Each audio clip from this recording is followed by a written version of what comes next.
for the past year, and I thought about. Okay, welcome to tonight's planning and zoning meeting, Wednesday, January 14th. First thing on our agenda is approval of the minutes from December the 10th. I read them, look good. Good, I got a motion to second. approve and a second.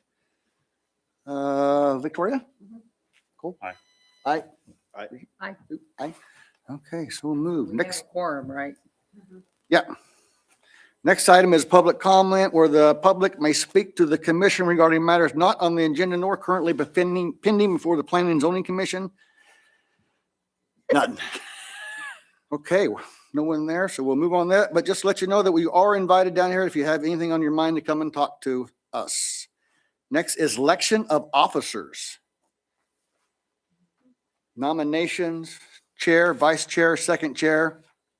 I nominate Dennis, Second, chair, second, and Keep them all the same. yeah. Who's currently second vice? Is that you, Cole? That's me. Cole. Yeah. Everybody good with just keeping them the same? Yeah, we could, I can we would switch nominate it, the hand slate? it off if anyone really wanted to, but We can nominate the slate. there. yeah, by acclamation. I move we vote the slate by acclamation. Second, Sue? Does anyone hear a railroad going through? Aye. Aye. Aye. aye. All right, next one is number 4, proposed final subdivision replat and final major plan unit development amendment of Woodbury First Edition. Mike? Mr. Chair, commissioners.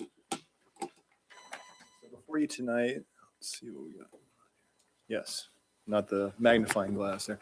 All right, this is the Woodbury First Edition final replat and final major PUD amendment review. So where we've come from up to this point, September 20th of 21, the council approved the initial annexation, comp plan, designation, rezone, and PUD for Woodbury First Edition with no conditions. And they approved the preliminary plat with 3 conditions. So those conditions have since been completed. Those included the construction of a left turn lane from eastbound Mountain View Road onto Sloniker Drive, northbound from there, and curbing, sidewalk, and roadway widening on the east side of Mountain View Road. That was essentially from the Herc on Mountain View up to the intersection of Mountain View and Sloniker.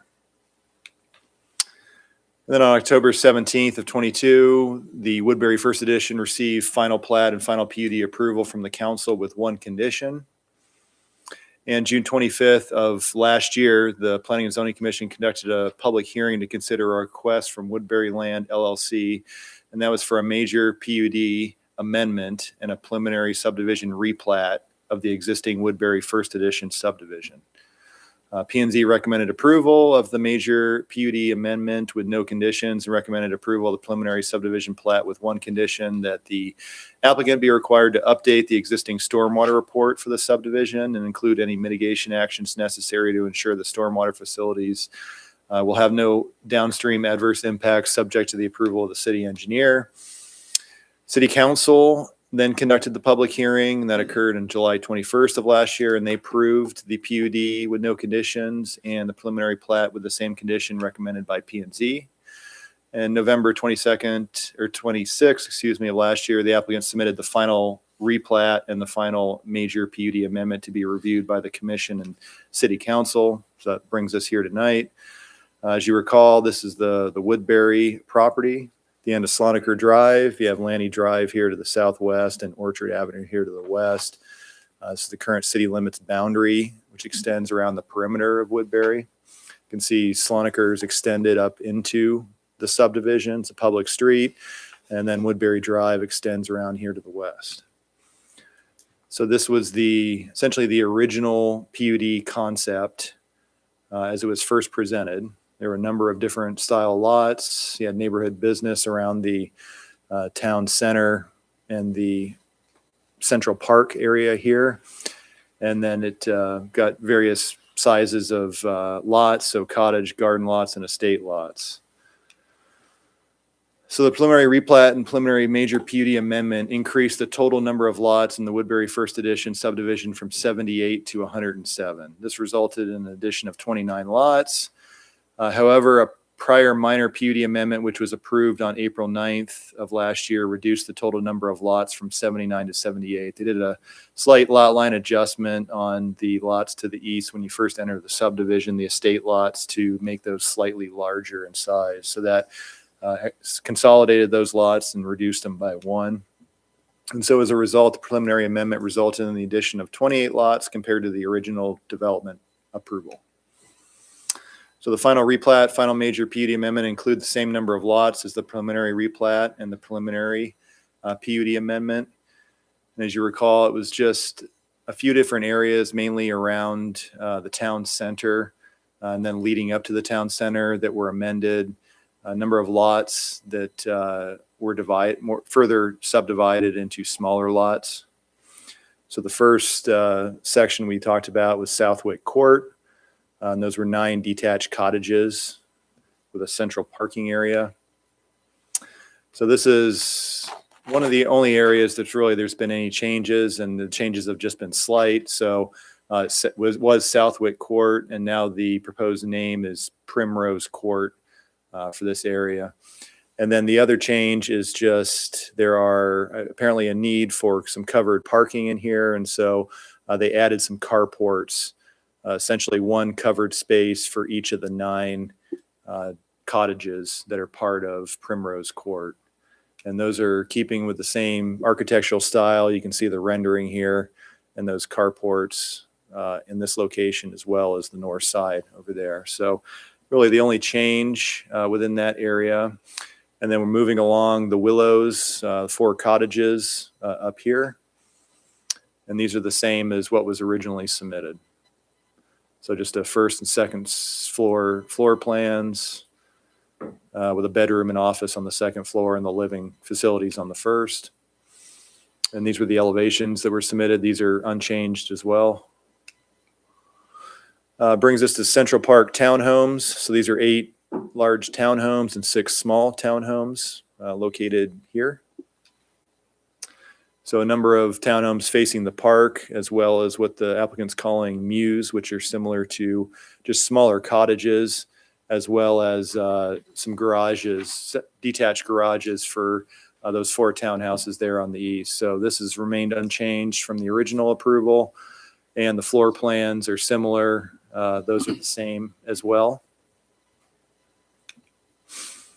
And these are the elevations. So these vary from 2 to 3 stories, and these are obviously the 2-story examples here. So it brings us to the more of the neighborhood business area. This is the town center site plan. So it surrounds the Central Park there, and more intended to be more of an urban environment with narrow storefronts and awnings and commercial space, typically on the ground floor with potentially office or residential above. There are some townhouses located over here and over here. Then moving to the south, the last area was referred to as Woodbury Drive Townhomes, Recreation, and Cottages. And so some townhouses here, a couple cottages, and then a pickleball facility that's proposed to be indoors located on that property there. So it brings us, Woodbury had a overall parking plan where they identified the number of on-street parking spaces. And then, as you recall, there was a little bit of concern over the lack of parking around the town center for the commercial uses that could potentially go in here. And the applicant had decided to designate 41 temporary parking spaces just adjacent to the private street located here to the west as part of the original proposal that was approved. The applicant has since decided to create 45 permanent spaces in an angle fashion around the Central Park feature. And so we won't have an issue with monitoring the temporary spaces into the future. We'll eventually have permanent spaces which would serve essentially those commercial uses at the town center. So just a closer view of that, essentially 60-degree parking spaces. These are one-way streets, circle around here, and these are private. And then you'd have parallel spaces on this side as well. One other thing to mention would be that Woodbury Drive, which extends here, is a public street. And so we allow essentially concrete pavers in the furnishing zone area adjacent to the street, but we don't allow concrete pavers in the sidewalk essentially. And so that applicant's requesting that concrete pavers be included the entire width of the furnishing zone from curb essentially to storefront. So the council would need to approve a deviation when it gets to the council level. So, Can I ask a question? sure. So does the parking that's around the green space now, does that take away a little bit of the green space? This was never intended. Yeah, it does take some of the green space away, sure. But it was never intended to be public parkland. That was always intended to be in the next phase to the southwest. This was all just a kind of a green open space network in Woodbury that was managed by the HOA. But yeah, it does slightly reduce the, essentially the 18-foot width that you can see there is what the park is reduced to, or at least the open space is reduced to in this area. Mike, I'm not familiar with the term furnishing zone. What does that mean? It's essentially the area that usually has the street trees. So like downtown, you'll see benches. Okay. You'll have the trees in that area. Other features, planters. Okay. I didn't know either, so thanks.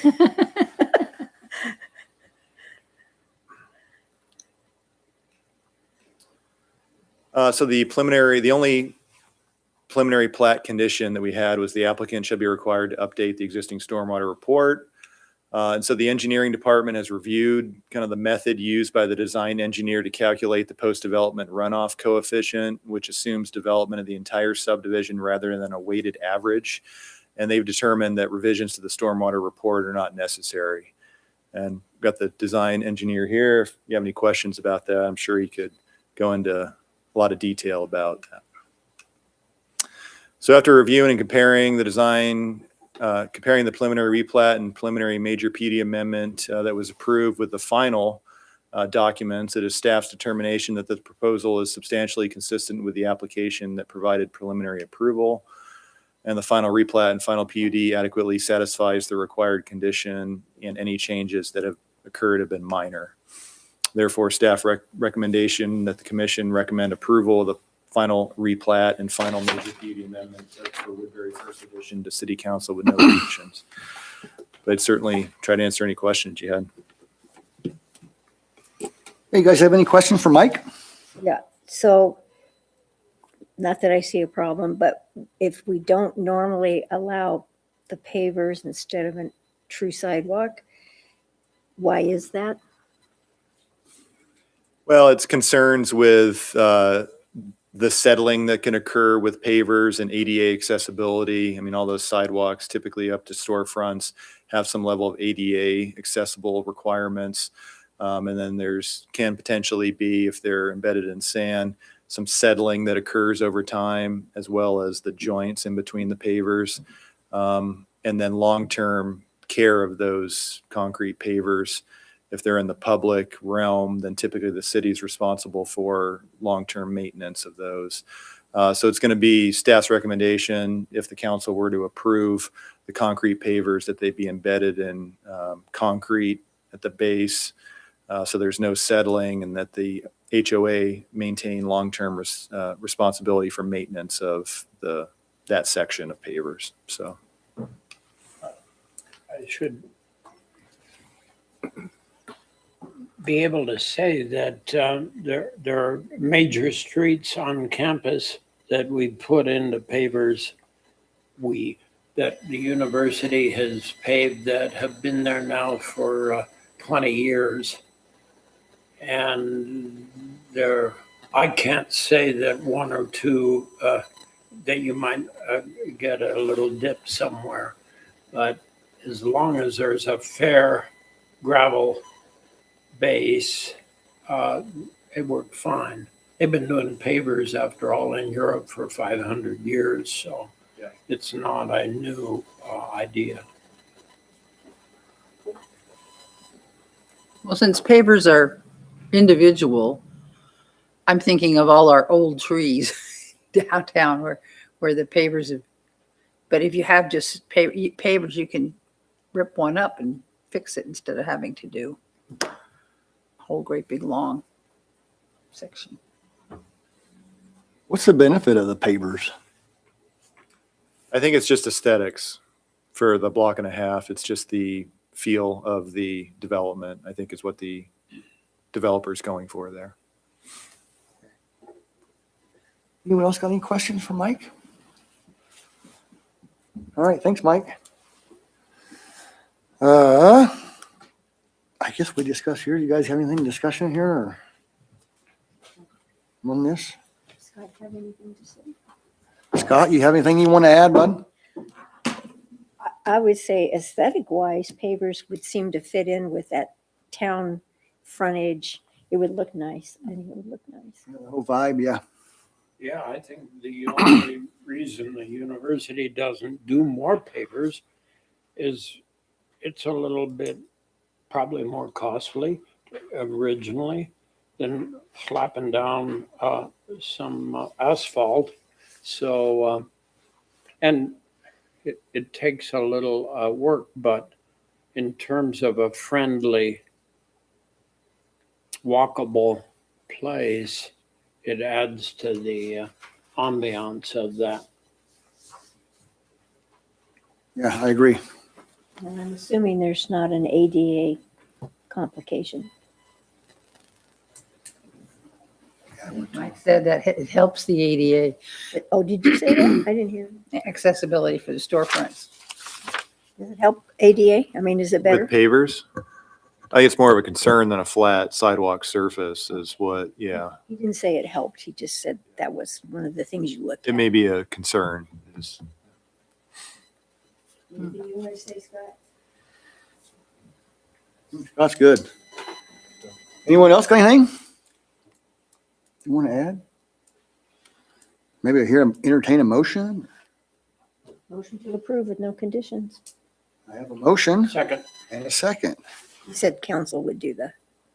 Do we need to do the replat and the major planned unit development amendment? Yeah, we need to do both of them. You can wrap them both in the same motion or do them Okay. separately. Wrapped them both in the same motion? Yep. Okay, I have a motion from Victoria I'll second. and a second from Richie. Hey, Victoria? Aye. Else? Aye. Aye? Aye. Aye. Aye. All right, so move Been a on. long time coming. Yeah, exactly. Love it. All right, potential duplex code amendments.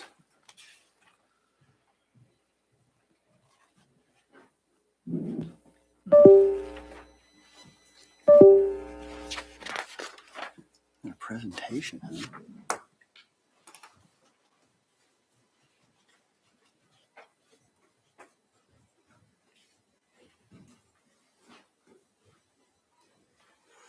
So, oh, yeah. So this is really a carryover from our discussion last month. And so we had the meeting at the end of December that was canceled because of the holidays. And so it's been about a month since we last went over this. And so largely this is going to be a kind of a refresher of what we talked about last time. It's a lot of information. So I have some additional details here that we'll go through. But really just kind of walking through the issue that we presented at the last meeting that we had. So recent building permit applications and constructions plans have been submitted for structures that are represented as two-family dwellings, but which are designed and leased as multifamily dwellings.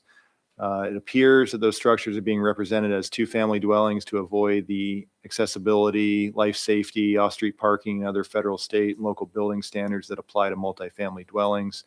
Your two-family dwelling is essentially your duplex, to put it simply. Multifamily dwellings, definition of those are essentially one building containing three or more dwellings. There's a fire alarm suppression systems that are required, accessible units with accessible site amenities and off-street parking and common open space. is a requirement as well. So your two-family, your duplex dwellings, there's no fire alarm or suppression system requirements, not subject to ADA requirements. They have a much lower parking requirement. No ADA parking is required for two-family dwellings. So even if you have multiple two-family dwellings on a single piece of property, it's still not considered a multifamily site or multifamily development because there's just two-family dwellings, not a building containing 3 or more dwellings in it. Looking at the building code, so talked a little bit with our building official since that time. And so the state of Idaho requires municipalities to adopt building codes that are adopted by the state. We have the 2018 International Building Code, which we've adopted and the state has as well. It covers multifamily and commercial buildings. Municipalities may adopt stricter standards for the IBC. Then you have the 2018 IRC, which is the International Residential Code, covers single and two-family dwellings. So what we're discussing here, municipalities are permitted to adopt stricter standards only in certain chapters, is what the legislature has given us the authority for. So currently, fire sprinkler systems and/or fire alarm systems are not required in single and two-family dwellings, and municipalities are not allowed to require them. So we discussed a little bit last time about that potentially being an option. That is currently not an option per the legislature. We went through kind of the definitions of dwellings last time. So single family, detached building, manufactured home designed for, occupied exclusively of one family, two family dwellings, a little bit different, building containing 2 kitchens and designed to be occupied by 2 families living independently of each other. Multifamilies, building designed to house 3 or more families living independently of each other and have 1 yard in common. And then a dwelling unit is a building or portion thereof providing complete housekeeping facilities for 1 family. And then we have a rather long definition of a family, but the beginning kind of lays out that there shall be no more than 1 family per dwelling unit unless otherwise permitted by the code. And then kind of has a paragraph about what constitutes living together as a single housekeeping unit. So where all occupants of the dwelling unit enjoy a common right to use the entire dwelling despite informal arrangements among members to designate certain areas as individual sleeping spaces. And where such persons share household living arrangements, including but not limited to rental or mortgage payments, utility payments, groceries, chores, maintenance of the premises, and common sanitary living, cooking, supplies, or facilities. So, you know, I have my bedroom, you have your bedroom, but we share the kitchen and laundry and all those facilities. You have complete access, despite formal arrangements that we have these separate rooms that are essentially, you know, personal. So just kind of wanted to go through the evolution of what we've seen over the last few years. This is I didn't show this last time, but this is a typical duplex. And so this is what you generally see when a duplex comes in for construction. You can see the front door. So this is the shared common wall, rear loaded garage. You come into a living room area. There's access to an office den. Go up the stairs. The dining room kitchen area is located here. And then you have access out the back and there's a bathroom. It's all open. You know, there's no corridor. You can go straight up the stairs. You go out to the second level. You come out to a landing. There's a hallway. You've got laundry, mechanical, bathrooms, and then you've got 3 bedrooms. So you can see each bedroom has a window, meets all building code requirements, and each one has a closet, except for this one here, looks like. But this is the primary bedroom. So the master, I guess it does, has a walk-in closet, and then there's an en suite coming off of that. So a larger bathroom, which includes a shower facility there. So this is kind of starting the transition of some of these duplexes. And so this is so the slow creep, we see an example. This is the second level. So it was elevated here. You can see it's like kind of a split level. It goes up and down, but there's a deck that accesses the kitchen area. You've got a dining living room area. You've got a bathroom, and then you've got a bedroom. So this is kind of your standard duplex as well. And then you get to the bedrooms downstairs. There's multiple laundry facilities. And then the bedrooms start to contain sinks, countertops, as well as like a microwave and a refrigerator underneath the countertops. And you can see that in two of these. And then this one's got the sink located directly outside the bathroom there. So the evolution kind of continues here. This is the main entry for these sets of duplexes. So you enter into not a living room area, it's a rear entry feature, dining room, kitchen. It's a enclosed stairwell. So you enter into that.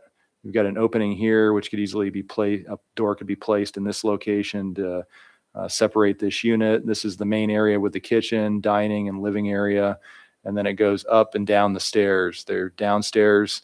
This almost resembles the same level as the first floor, only it doesn't have complete kitchen facilities. There's no stove or range, and it has a reduction in the number of countertops, but it still has complete washer and dryer connections here and a bathroom. Go up from the first floor to the second and third floors. Those are identical as well, complete. This is all a stairwell that accesses it with a door that's just located to access these, what you call bedrooms, but they have complete housekeeping facilities in each one of these. They've got the sink and the countertops. They've got a washer and dryer, and all you have to do is put a hot plate there, and you could essentially use those as a separate apartment.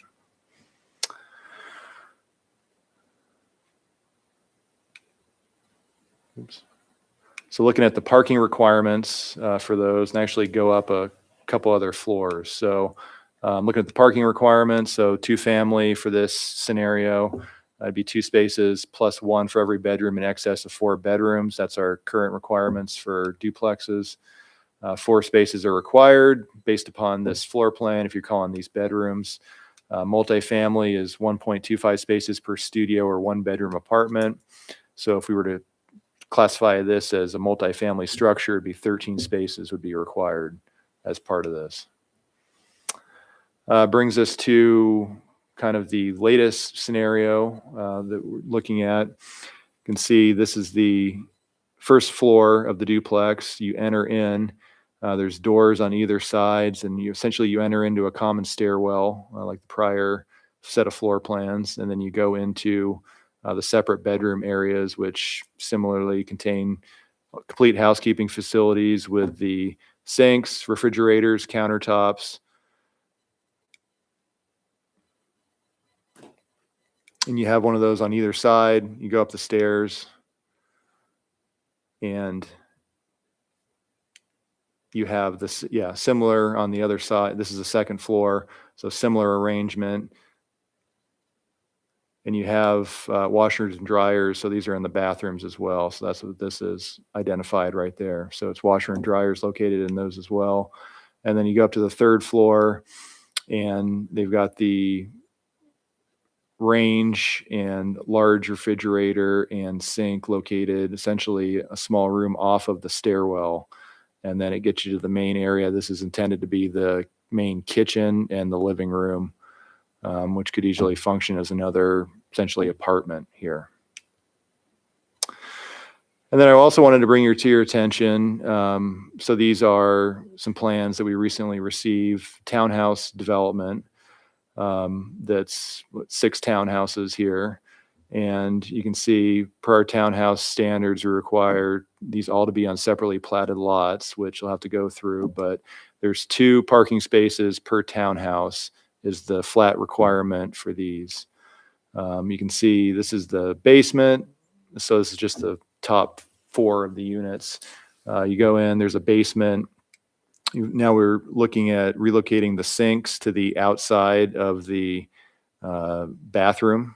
So you've got the toilet and the shower. The sinks are hotel style on the outside. That could be connected easily with countertops on the other side of this to create a separate unit. Go up to the main level. This is the main access into the living room. Got a kitchen, and then the stairwell that goes down and then goes up again. So this is the second, third, and fourth floors. So these are essentially 5 stories, including the basement. And that's what each of these stories looks like. And they're all connected by this common stairwell. And you all come out here, it's a bedroom, still got the 2 sinks located adjacent to the bathrooms. And you look at, these are current parking standards. So single family, 2 per dwelling plus 1 per bedroom in excess of 4. So that's 2, single and 2 family, that's the requirement. Twin home and townhouses only require 2.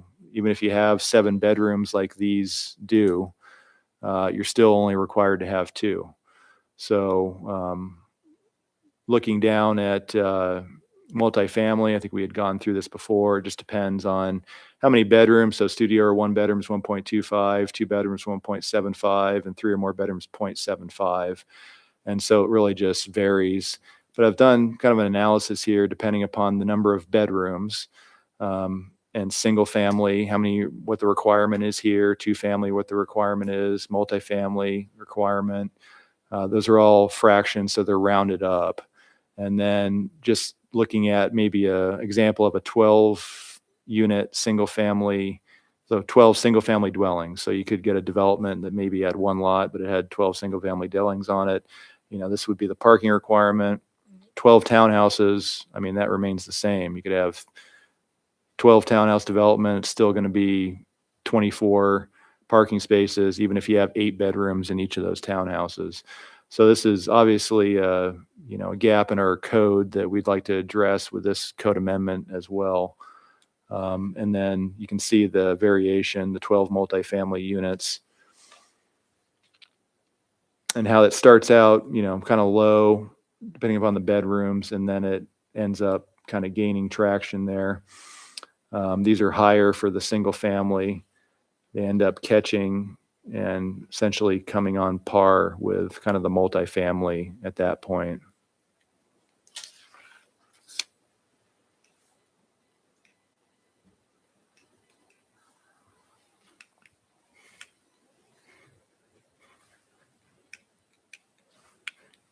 Uh-oh.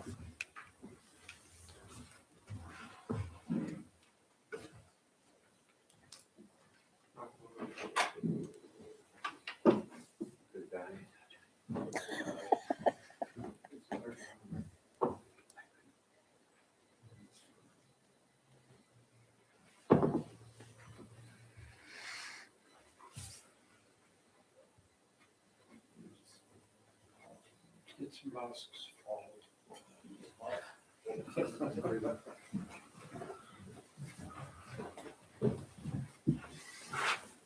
Okay, so, looking at some potential code amendments, amend the definition of dwelling unit. So right now it's a building or portion thereof providing complete housekeeping facilities for 1 family. And then add housekeeping facilities provide permanent provisions for living, sleeping, eating, cooking, sanitation. There shall be limited to 1 kitchen, 1 washer and dryer set per dwelling unit unless otherwise permitted by this code. And then further clarify what a kitchen is. So right now it's rather broad. Any rooms used or intended or designed to be used for the cooking and or preparation of food. So we strike that and add that portion of a dwelling unit devoted to the preparation or cooking of food for the purpose of consumption by residents of the dwelling unit. Any food preparation area with cooking facilities, an example, a stove, oven, hot plate, and or microwave oven, refrigerator, or sink, or with a natural gas stub or supply, or a 220 electrical outlet wiring as a kitchen for the purposes of this code. And this definition is similar to the definition that Boise has for their kitchen, just for kind of example here. And then adopt the building code definition of a bedroom. Currently a room within an apartment unit other than a living room, kitchen, bathroom, eating area, utility room, which may be used for sleeping purposes, how we define a bedroom. We just make that consistent with the building code definition as a room other than a living room, kitchen, or bathroom containing an egress window and a minimum of 70 square feet of floor area with no horizontal dimension less than 7 feet. And then prohibit sinks, final or rough-in or other plumbing features that could reasonably be expected to permit or allow for the installation of a sink shall not be permitted within any bedroom. And then other, we talked about this last time, just the multiple structures on a single piece of property. And so up to this point, a lot of these have occurred between downtown and the university where we're promoting density, but they've slowly started to creep out into adjacent neighborhoods, into the Fort Russell area and Swedetown to the south. But we're starting to see something similar where multiple structures are allowed on a single piece of property in an R3 and an R4 zone. And so you can see, what's occurred in this area. And then further up towards 3rd Street, this is Almond Asbury. But yeah, essentially older houses with a duplex, single family, constructed right behind, 6 feet apart from the other structures. So looking at off-street parking requirements, right now, only single and 2-family dwellings currently permitted to reverse back out on the street right away, except for arterials. So if you have a single family or 2-family, you have a driveway, it reverses back out on the street. We'd amend the code to eliminate this allowance when there are more than one single family or 2-family dwelling on a lot. I mean, essentially this is functioning as a multifamily site, has more than 2 dwellings on it. There's multiple structures. And so, we think it should function more of a multifamily for parking as well. And then tandem parking is currently permitted only for single and 2-family dwellings. I'd like to amend the code to eliminate this allowance when there are more than one single family, 2-family on a lot. And then single family, 2-family townhouse, twin home dwellings, currently 2 parking spaces per dwelling unit plus 1 per bedroom in excess of 4. Potentially change to require 2 spaces plus 1 per bedroom in excess of 3, or maybe adopt multifamily requirements. So looking at, we need to address the townhouses and the twin homes that just have a flat 2 spaces, regardless of whether or not you have 12 bedrooms in each unit. But, looking at potentially maybe even reducing the 4 to a 3 and requiring the additional spaces, or just make all of these the same as the multifamily when it's just kind of per bedroom. And then it rewards you with less parking if you have a studio or a 1-bedroom house. And I think that's what Nils Peterson's been trying to get us to do for a while, is try to reduce the parking requirement when you have a much smaller house. Instead of 800 square foot house and an 8,000 square foot house, essentially have the similar parking requirements. And then add a bedroom calculation. So any separate room which has an egress window or door and a minimum of 70 square feet. So essentially that constitutes a bedroom. Regardless of whether such room is labeled a den, study, office, or similar, shall be counted as a bedroom for the purposes of the parking requirements.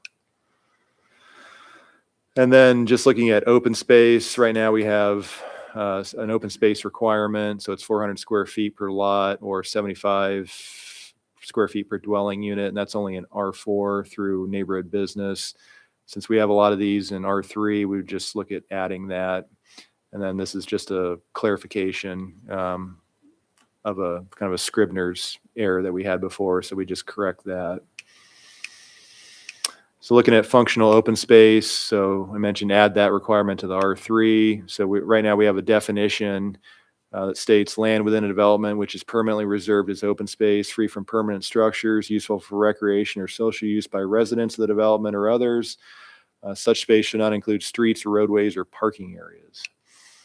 I think we'd eliminate the kind of confusing sentence at the end about not include streets, roadways, or parking areas, and just say that such space shall be located on the ground level, provide via private yard, deck, or patio area. Functional open space should not include parking areas, and the smallest dimension of such open space should not be less than 15 feet. So that's all I got. Just additional thoughts that the commission has on the proposed amendments, or just a conversation. And then ultimately we can start to formulate an ordinance that we can think about and review a little bit more. And and certainly take any questions you had, or want me to cover anything else, let me know. All right, guys, we'll open it up for discussion here. ahead. When you say the open space, no permanent structures, so What about like in East City Park, the covered structure just for picnic tables? That's permanent, but it's used for recreation or whatever. So would that be disallowed? No, that wouldn't be the intention. I mean, we could, yeah, certainly clarify that in the definition here. That's Okay. kind of like what we currently have, Yeah. in our definition, but yeah, that wouldn't be the intention. If we had a feature like that, I think that would kind of fall under private yard, deck, or patio area. I think a pergola like that would classify more as like the patio area that we Okay, have. so that wouldn't be prohibited. No. Okay. And I noticed that in some of these plans that were shown, like there'd be an entrance and then 2 doors and then stairs and 2 more doors. And I'm thinking they have the minor cooking stuff. But if you look at those doors, they would be different people living in each one of those, even though it's a half of a duplex, because those doors are going to be locked. And if you have locking doors, those are different dwelling units. That doesn't fly. So yeah, I think this is a really good, very, very good suggestions. I know we've talked about this before, but why doesn't the zoning laws take care of all this? I don't understand why that doesn't kick in. Like when the plans come and you see what's going on, how can you approve that when it's not for that? Because we didn't have any code Well, to deal with it. We have not approved it. Yeah, I mean, so our current interpretation these are multifamily dwellings, they're not duplexes. But we need to further clarify that within the zoning code to make sure that this is absolutely clear that this is not allowed. It was a loophole. They found a loophole. So this is, this is our, They found the loophole. You guys saw what was going on. You couldn't stop it. And so now we're trying to get it where we can. well, it's just evolved to the point where, this wasn't constructed. It was the first duplex that I showed you. That was typically what has been constructed up to this point. And then it was a slow creep of, we had put a sink in a bedroom, and all of a sudden there's a countertop, and then there's a fridge, then there's washer and dryers in each bedroom. And so there became a point where it just went too far, and we had to make a determination that this is a multifamily dwelling. It's not a duplex. Most of this is happening in R3, right? R3 and R4, but yeah, That's the there's, problem. It's not in a multifamily, or it isn't in an R4 zone. it is an R4. So Some all are. the Almond Asbury, that's all R4. What is But there's, for instance, Fort Russell better than anybody, that transition where you can't tell if there's R4, there's R3, and then at some point it transitions to R2. So a lot of the core neighborhoods adjacent to downtown, you have that transition from R4. So for instance, R4 goes all the way over to Logan Street from downtown, and then it makes a transition to R3 from Logan on to Lynn. So, we're talking about a large spread that you're able to construct. We've started to see these begin to be constructed almost all the way over to Logan Street. And so what's the difference in like a leasing out the bedrooms to 2 other people as opposed to the landlord doing it? Because that's probably not the right thing to do either. Like if I was to go rent a duplex and then rent those 2 bedrooms out to other people, is there a difference in? Well, we really don't care about the lease arrangement, but we require that you abide by the definition of family. So Parking and most zones only allow 4 unrelated individuals. R3 and R4 allow for 6 unrelated individuals to live there. So, that'd be the other question you have. These are obviously rentals. It could be a family living there. It's unlimited number of people if you have a family. But if they're unrelated individuals living there and there's 8 bedrooms, well, you can only have 6 by law. So, and it deals with the parking. So a couple of questions. Dennis, a couple of questions. So the open space, so like those ones that are on Almond Asbury that are the old house, and then the new structures are in back. And there is no open space other than a tiny little piece of yard in the front, which gets parked on because there's no parking. Currently, there's just a sidewalk in between all these structures now, and maybe a little bit of grass, on either side. You do not have open space. And so this is trying to correct that so that you can't get away with that anymore. You're going to have an actual square rectangular piece of ground that you're going to call a yard, and hopefully in a way that it doesn't get parked on.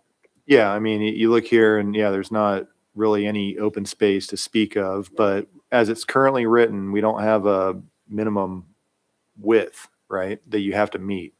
So traditionally, what people have said is that, this strip here, this strip, you calculate all kind of the strips, and that maybe adds up to your open space requirement, but how functional is that open It's not space? functional at all. And a lot of these have a dirt rut or a concrete rut for the tires.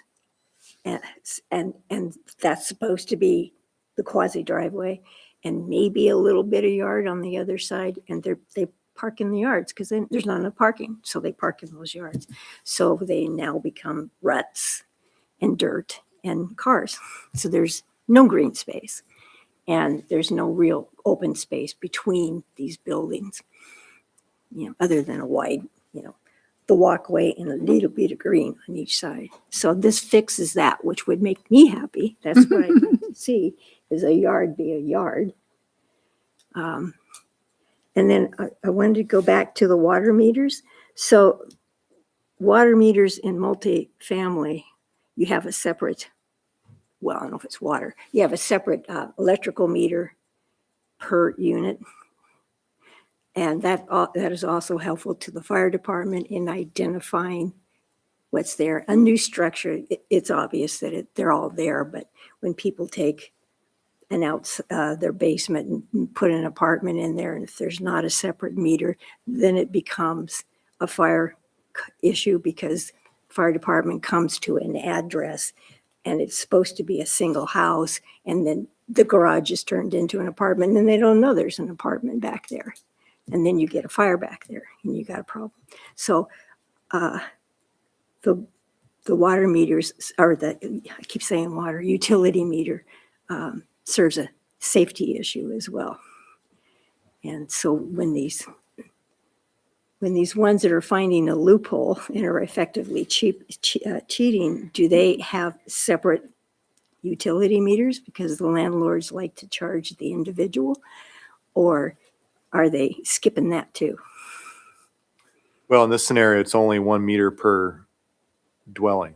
So One no, utility each meter. of the individual bedrooms does not have a separate meter, nor do they have separate addresses.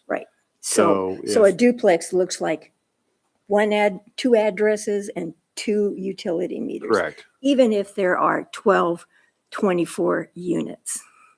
So I consider that a big issue, safety wise and otherwise. So that would be another tip off when they're using the loopholes that they're finding, which we are trying to correct. So Anyone got anything else to add? No, I like it. gazebos are going to count as a deck too. I actually know somebody that has a gazebo. So when she asked about the pergolas, yeah.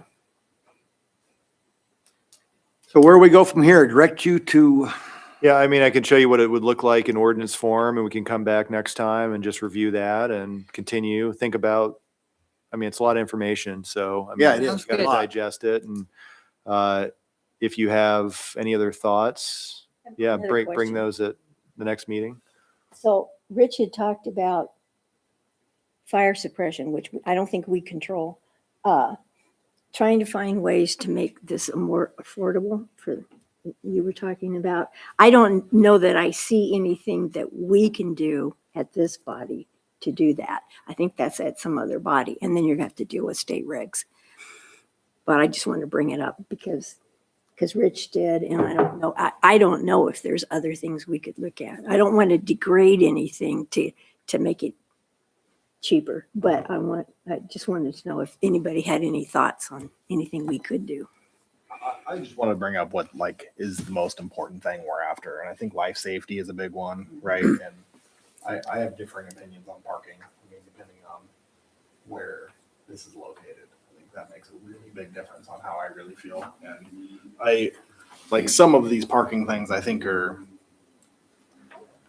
we like have to balance things really. Like we're always talking about this as far as like affordability. Like if we really want to talk about like, if we're trying to build a duplex for a family to live in, I also don't want to like make it really difficult and really expensive because they have to provide so much parking, even though they have 4 or 5 kids that, you know, don't drive because they're, you know, under the driving age. So But they will. As they will when they get older. But yeah, I get that. But most people Yeah. that have a lot of children also don't have a lot of drivers. And if they do, they don't have a lot of cars. Right. So I hesitate in the parking requirements more than anything. Like I actually like tandem parking. I know a lot of people hate it and it's not perfect. I've built a bunch of townhouses that do have them though, and people utilize them. I mean, Well, what do should most work people with the put in family. garages anyway? A bunch of their sporting equipment and everything else, and that's goes in the back, right? Like I don't know. I Yeah. struggle with the parking a lot. Yeah. Well, I understand the ADA side. I understand, like I understand that this has gone too far, and I just want to. I was trying to find some creative way of still allowing. Maybe not allowing this, but what I'm saying is trying to work with them on what they're trying to accomplish, and I just don't know how to do that. So. Well, and the other thing, other than also parking in the yard, which they do, is they're parking in near the next door businesses. They're taking up their lots to park their cars. So that is a big issue too. Parking is always an issue. Yep. Well, I think you made an interesting comment depending on where it is. It used to be people could walk downtown for wherever they lived in Moscow. Well, that's long gone. And if you're living a mile and a half or more from a store or downtown, then, you know, you should be allowed more parking. You have to have cars. Where in some places right downtown, you maybe you only use your car when you're going out of town. So that's part of the issue is that we still don't have a large parking lot where people can leave their cars permanently and then not have them right in front of the apartment. But that's a multifamily issue, not the duplex issue. And I really like all your suggestions for I duplex. don't see an issue with the duplex. So the parking issue is with multifamily. I agree with that. So direct staff to prepare an ordinance and see what it looks like? That's nice. Yep. Looks like you did a pretty good job. Is we need to vote on that or is it just? Yeah, that'd be helpful. Well, I guess we need a What are motion. we voting on? Just to To direct staff to prepare prepare an staff ordinance and bring back at the next meeting, so. We need a motion on that, I guess, in a second. So motioned. There's a motion. So motion. We have a second. Is this a locomotion? Yeah. Sue? I Aye. Cool. Nell? Aye. Corey? All right. Okay, look forward to that, Mike. Thank you. Transportation, Joel is not here. So do we have anything on that, Mike? Do you know of anything or? Did you reach out or? Should. The last meeting was on January 8th, Yeah, and there was a discussion about grants. Ranch, okay. just grant projects, yeah. Ranch project, okay.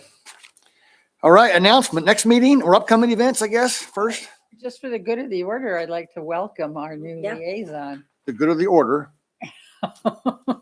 Thank you. That was coming, but welcome. I'm sorry. That's all right. I thought you were going to hurry up and No, close the It was meeting. coming.